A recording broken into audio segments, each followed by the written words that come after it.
نبدأ ونقول السلام عليكم ورحمة الله وبركاته. النهاردة هنتكلم عن ازاي حليت مشكلة حب الشباب. فلو حابين تكملوا معايا الفيديو ما تنسوش تعملوا سبسكرايب للشانل ويا ريت تعملوا لايك للفيديو، ويلا بينا نبدأ. قبل ما نبدأ الفيديو بتاعنا خليني اقول لكم مين اللي فاز في المسابقة اللي فاتت. بالمناسبة لو ما حد شاف الفيديو بتاع مسابقة جارنيه يا ريت يشوفوا، هخليكم الفيديو هنا هو. واللي فازت معانا في مسابقة ماسكات جارنيه هي نور عصام. نور عصام مبروك عليكي، راح اتواصل معاكي ابعتلك الهديه بتاعتك، ومبروك عليكي مره تاني. وخلينا نبدا دلوقتي الفيديو بتاعنا. خلينا صارحكم في الاول ان رحله العلاج بتاعت حب الشباب ما كانتش سهله اطلاقا. اول ما اكتشفت الحاجات دي كانت بعد مسيره حاجات قبل كده عملتها وجربتها، وبعدين اكتشفت الحاجات دي اللي هي فعلا بتعمل تاثير كويس جدا، وحاجات اتجنبتها تماما ان انا احطها من ضمن روتين حياتي، سواء اكل سواء شرب سواء رياضه سواء نفسيا. كل ده حليت الموضوع ده الى حد ما، واكتشفت الرحله دي كانت رحله عباره عن 7 سنين ان انا اوصل للحل اللي انا بتبعه الايام دي. والحمد لله الحمد لله ان انا واصله لنتيجه كويسه جدا تكاد تكون مرضيه بنسبه 90%. 95% فاضل لي 5% فاضل لي من اثار حبوب، او لما تجيلي الحبوب مره تاني. مش كل الناس هتمشي معاها التجربه بتاعتي لان كل واحد جسمه مختلف عن التاني، وطبيعي انه استجابه الحاجات اللي انا بستخدمها طبيعي يختلف من شخص عن التاني. ففي نفس الوقت لو انا قلت ان الحاجات دي نفعت معايا، ممكن ان هي ما تنفعش مع كل الاشخاص، ولكن الحاجات اللي انا استخدمتها كانت حاجات معروفة، كانت حاجات موثوقة. كده كده الحاجات دي كانت متعارف عليها ان الناس فعلا جربتها وكان حاجات كويسة ظهرت معاهم نتائج كويسة جدا ومرضية جدا. فخلينا نبدأ بالروتين اللي انا اتبعته عشان اخلص بشرتي من حبوب الشباب. واول خطوة من روتين حل مشكلة حب الشباب هي الصن بلوك. الصن بلوك اللي انا حبيته جدا للبشرة الدهنية هو من لا روش بوزيه انتيليوس.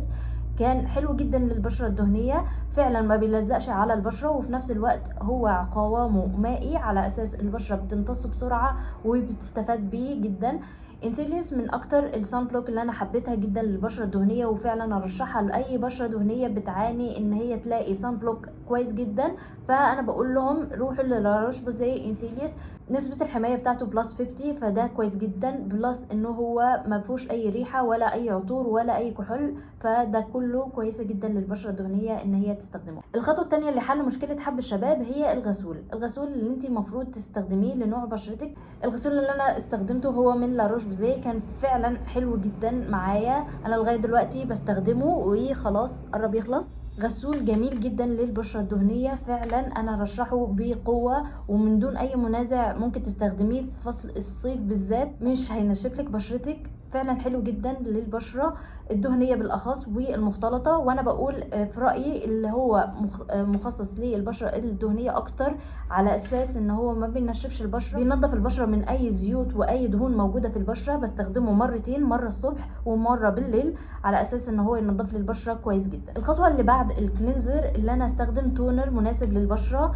التونر اللي انا بحبه جدا من بالكلينيك مناسب جدا للبشره الدهنيه، ولكن نوت كده بسيطه، لو انت عندك حبوب ملتهبه ما تستخدمهوش، او خليه اما تعالجي الحبوب بتاعتك تستخدميه. ليه؟ لان ببساطه هو بيحرق شويه للبشره، بالذات لما يكون عندك حبوب ملتهبه، وفي نفس الوقت لما يكون البشره حساسه جدا فبلاش ان انت تستخدميه. طيب ايه البديل اللي انت ممكن تستخدميه لو بشرتك حساسه؟ هو نيفيا. نيفيا جميل جدا كتونر. الحلو كمان اللي موجود في نيفيا هو موجود فيه فيتامين اي، فده حلو جدا لاستخدامه كبديل للبالكلينيك. ولو ان افضل لو بشرتك مش حساسه ان انت تستخدمي بالكلينيك، احلى كتير من النيفيا. لغايه دلوقتي احنا ما دخلناش في خطوه العلاج لحب الشباب، خلينا دلوقتي ندخل في خطوه العلاج لحب الشباب. نبدا باول خطوه للعلاج لحبوب الشباب، وهو كان اكتشاف رهيب جدا للمحلول ده. ده محلول موضعي على حبوب الشباب وهو اسمه كلينداسول. كلينداسول فيه ماده اسمها كليندامايسين. الماده دي بتعمل على تخفيف الحبوب بتاعه البشره، على اساس ان هي بتجففها على البشره وبتقلل الاحمرار الموجود في البشره. طيب ازاي بتستخدمي الكلينداسول؟ الكلينداسول هو محلول، فهو بيتحط على الحبوب بس. فانا بعمل ايه علشان استخدمه؟ ببساطه بستخدم الودانه، على اساس ان انا اخد المحلول واحطه على الحبايه ذات نفسها وخلاص، بس انا ما بستخدمهوش على كامل وشي. شويه شويه هتلاقي ان الحبايه دي بتقل شويه شويه، ولو هي ملتهبه بتقلل لك من الاحمرار بتاعه الحبايه ذات نفسها. طب ايه الخطوه التانية اللي انا برضو استخدمتها في روتين العنايه للبشره على اساس ان انا اتخلص من الحبوب؟ هي استخدامي للاتنين دول. اول حاجه خلينا نتكلم على الاكراتين جه معايا بنتيجه مش مرضيه قوي، ولكن هو حلو جدا، هو حلو جدا في علاج حبوب الشباب، وفعلا متعارف عليه اصلا من فيديوهات كتيره ومن ناس ديرماتولوجيست بيتكلموا عنه بطريقه كويسه جدا، وهو فعلا حلو جدا. ولكن هو ما ناسبش بشرتي على اساس ان انا بشره دهنيه جدا في فصل الصيف. هو في الاول في الاخر هو عباره عن كريم وليس جل، وده اللي خلاني اللي انا ما استخدمهوش وابدله بحاجه تانية، وهو الايزوموديرم. الايزوموديرم احلى كاستخدامه للبشره الدهنيه لانه عباره عن جل مش كريم زي ده. لو انت بشرتك دهنيه فاستخدمي الايزوموديرم. الايزوموديرم جل زي ما احنا قلنا فبستخدمه بطريقه معينه خلينا اقول لكم عليها. لكن لو انت بشرتك من البشره الجافه او العاديه او في نفس الوقت ممكن ان انت تستخدميه كبشره مختلطه، انصحك جدا باستخدام الاكراتين. فخلي استخدامك للاكراتين تبداي بيه ب 25. فلو انت هتستخدميه كاول مره ابداي بال 25 في الاول، وبعديها شويه شويه انتقلي لل 50. الماده الفعاله في الاكراتين هي التريتروين بمثابه الماده الفعاله اللي موجوده في الكليندازول وهي كليندامايسين. فهي لو انت عايزه تستخدميها سواء كليندامايسين او الاكراتين الاثنين كويسين جدا. انا هفضل دي للبشره الدهنيه او البشره المختلطه، وفي نفس الوقت لو انت بشرتك عاديه وبشره مختلطه ممكن تستخدميها، لان البشره المختلطه محتاجه حاجات زي فلويد، يعني حاجات سايله، مش محتاجه ان هي تحط كريم عشان التاتش بتاع الكريم ذات نفسه بيبقى تقيل على البشره الدهنيه والبشره المختلطه. زي ما قلت انصح بيه للبشره العاديه والبشره الجافه وفي نفس الوقت البشره المختلطه. ولكن لو انا هميز ما بين البشره المختلطه اللي شويه مايله على البشره الدهنيه فانا انصح لها ان هي تستخدم الكليندازول اكتر من الاكراتين. اما الحاجات التانية لو هي اقل نسبة الدهون اللي موجودة فيها ولكن هي لسه موجود فيها دهون كبشرة مختلطة فالاكراتين هتبقى معاكي كويسة جدا. نرجع تاني للايزوموديرم. الايزوموديرم هو عبارة عن جل مش كريم، فحلو جدا كبشرة دهنية او بشرة مختلطة. ولكن في انستراكشن لازم تتبعيها لو انت هتستخدمي الايزوموديرم. لازم تستخدميه في مكان ضلمة مش مكان فيه شمس او نور، فيفضل ان انت تستخدميه بالليل مش في النهار ابدا. بتاخدي كميه على اساس الحبوب، وبرده لو انت عايزه تعمليها على اساس ان حبوب موجوده عندك بنسبه قليله فانت ممكن تستخدمي برده الودانه على الحبوب بس.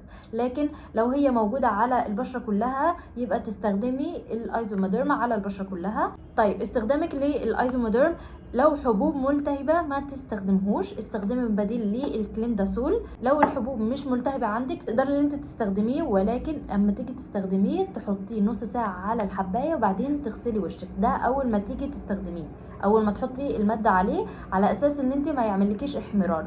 وعلشان تعرفي ان وشك مش حساس لاي ماده من الايزوموديرم لازم تستخدميه في الاول على الجهه دي او الجهه دي، الحاجات اللي هي مش ملاحظه قوي في البشره، على اساس ان انت تعرفي هل بشرتك حساسه من اي ماده موجوده في الايزوموديرم ولا لا. فلو كانت بشرتك حساسه للايزوموديرم ارجعي تاني للكليندازول. ولكن هو حلو جدا في استخدامه لانه بيعمل على تخفيف حبوب الشباب والالتهابات الموجوده في الوش، وفي نفس الوقت بيعمل على علاج حبوب الشباب وبيخففها باسرع مده. والحاجه الثالثه اللي انا بحبها جدا فيه ان هو بيعمل على تقشير الطبقه السطحيه اللي موجوده على البشره. فده كويس جدا ان هو بعد ما يعالج حبوب الشباب ما يسيبش اثر للحب الشباب اللي موجود على البشره. ووصلنا كده لاخر خطوه لعلاج حبوب الشباب وهي ترطيب البشره. ترطيب البشره لازم خطوه مهمه ان انت تحطيها في روتينك لعلاج حب الشباب. فالمرطب اللي انا بنصح بيه للبشره الدهنيه وحاليا انا بستخدمه هو من توبي كريم اي سي هايدرا. الموسترايزر ده كويس جدا للبشره الدهنيه والبشره المختلطه، بيعمل على ترطيب البشره من دون ما هو يحسسك بان هو كريم على البشره تقيل، وفي نفس الوقت بيدي لها الترطيب اللي هي محتاجاه كبشره دهنيه. وبرده من الحاجات اللي ساعدتني جدا ان انا اتخلص من حبوب الشباب هي المية. مهمة جدا في صحة البشرة، نضارة البشرة، وفي نفس الوقت بتخلصك شوية شوية من الحبوب اللي موجودة في البشرة. في يومك لازم تشربي من 2.5 لتر ل3 لتر في اليوم، على اساس ان انت ترجعي الرطوبة اللي موجودة في البشرة. فانا بعمل ايه؟ ببساطة بخلي ازازتين من الازايز دي قدامي على طول في المكتب، على اساس ان انا استخدمها واشربها على طول عشان ما انساش، لان انا فعلا بنسى ان انا اشرب ميه. حاجات تانية كمان ساعدتني في التخلص من حبوب الشباب، وهي ان انا استغنيت عن حاجات هي بتضر بشرتي، واكتشفت ان هي بتطلع لي حبوب اكتر للبشرة، ومنها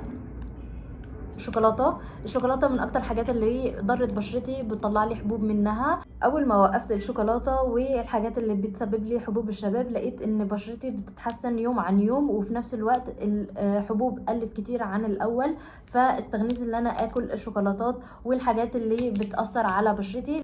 قبل كده قلت لكم ايه الحاجات اللي هي بتاثر على البشره الدهنيه وبتزود افرازات البشره، وفي نفس الوقت بتزود الحبوب اللي موجوده في البشره. في الروتين العنايه بالبشره هخلي لكم الرابط فوق على الاي، على اساس ان انتوا تشوفوا الروتين العنايه بالبشره الدهنيه. كنت قايله فيه انه المكسرات والشوكولاته، وفي نفس الوقت الحاجات الموجوده كزيوت فيها هي دي اللي بتضر البشره الدهنيه، وفي نفس الوقت بتطلع الحبوب ليها. فانا استغنيت عنها تماما وحاولت ان انا اقلل منها. فدي كانت اهم النصايح اللي انا بتبعها ان انا احل مشكله حب الشباب. فكده وصلنا لاخر الفيديو. من هنا اقول لكم شكرا جدا للمتابعه، وما تنسوش تعملوا سبسكرايب للشانل، ويا ريت تعملوا لايك للفيديو، ويا ريت لو تقدروا تشيروا الفيديو ده للناس اللي هي عندها مشاكل لحب الشباب وبتعاني منه، لو تقدروا ان حد يستفاد بيه. فيا ريت ما تنسوش تعملوا ده. ومن هنا اقدر اقول لكم اشوفكم في فيديو تاني، وسلام. ايه البديل اللي انت ممكن تستخدميه؟ انا عرفت البديل، ثانيه واحده. واللي فست بسم الله الرحمن الرحيم.